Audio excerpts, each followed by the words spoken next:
Hi guys, kamusta? My name is Ronald, isa po akong OFW dito sa Singapore. I make travel guides, travel updates, departing and arriving in Philippines, and also travel requirements na rin sa Singapore. Nakita nyo na ba yung nangyaring nakawan sa Philippine Airlines? Dahil kawawa naman po ang mga pobreng OFW, nagpapakahirap dito sa ibang bansa. Tapos pag uwi dyan ay pagnanakawan ng mga hinayupak na nagtatrabaho sa airport na yan. Wow naman! Wow! Ito, sinadya talaga. Oh, hindi halata. Oh. Akala mo okay lang, pero tagos hanggang sa loob. Maraming laman ang nawawala.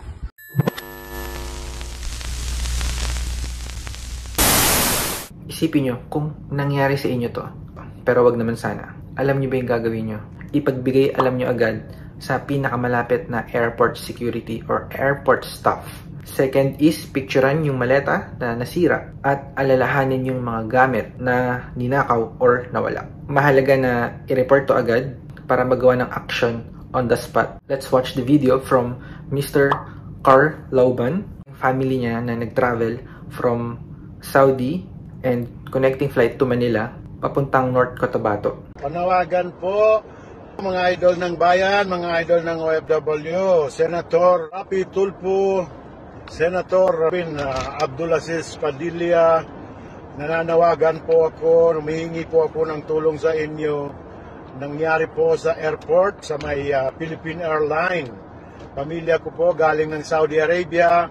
Pagdating po nila sa Cotabato, nabutas po ang kanilang bag at pinagkukuha po ang laman ng kanilang bag. Sigurado po nangyari ito dyan sa Philippine Airline Airport sa Manila. Dyan nila pinagnanakaw yung gamit ng aking pamilya. Binutas po nila. Yan nagtatrabaho sa PAL, Philippine Airline. Manila to Cotabato. O, Manila to Cotabato. Tingnan niyo yung ginawa niyo sa maleta. Ninakaw niyo yung mga laman. Mga laman. Bukas, oh. Sinadya talaga. Binutas. O, tingnan mo dito, oh. O, tingnan mo. May mga nawawalang gamit. Ito, sinadya talaga. O, hindi halata, oh. Akala mo okay lang, pero tagos hanggang sa loob. Maraming laman ang nawawala. Philippine Airline, ano yung mga ginawa ng mga tauhan niyo dyan sa loob? Manila to. May nawawalang gamit. Mahalagang bagay. Hindi talaga halata, oh. Sinira niyo yung maleta, kinuha pa yung ibang laman. Diba parang kinisig? Kinisig, ginlat. Sinadya to. Kutsilyo yung ginamit dyan. Mga magnanakaw sa mga Baga. tagapal, Philippine Airline. Yung mga katrabaho dyan, ayusin nyo, katinan nyo, oh. Oh. May nawawala. Maraming nawawalang gamit. Oh, halata talaga.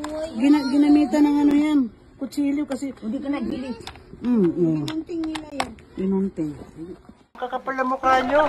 Pinaghirapan niyang ipunin yung pasalubong na regalo sana. Tapos bigla na lang nanakawin sa Terminal 1 sa Pilipinas. Nakakadismaya lang na hanggang ngayon nangyari pa rin to. Anyway guys, sino ba sa tingin nyo may kasalanan dito? Yung Philippine Airlines? Yung mismong nag-handle ng bag? Kasi ang alam ko, ina-outsource nila. Or yung mismong Manila International Airport. Just comment down below kung ano sa tingin nyo dapat mangyari dun sa mga tao. Dapat ba silang i-terminate? Or dapat siguro i-reveal din yung pangalan kung sino yung mga yun, diba? Kasi nakakahiya. Anyway, yun lang guys. Kung nandito pa rin kayo, maraming salamat. Please subscribe if you like this video. I have other interesting video, travel requirements, and online tutorials for Filipinos if you want to check it out.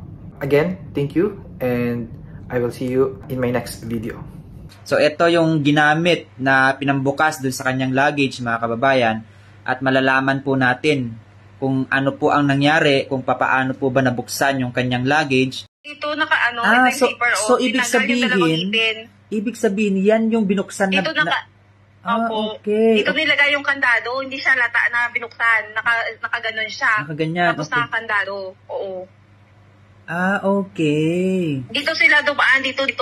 Tinanggal. Tapos para hilain yung isang hawakan ng zipper, yung ganito, isang ganito. Oo.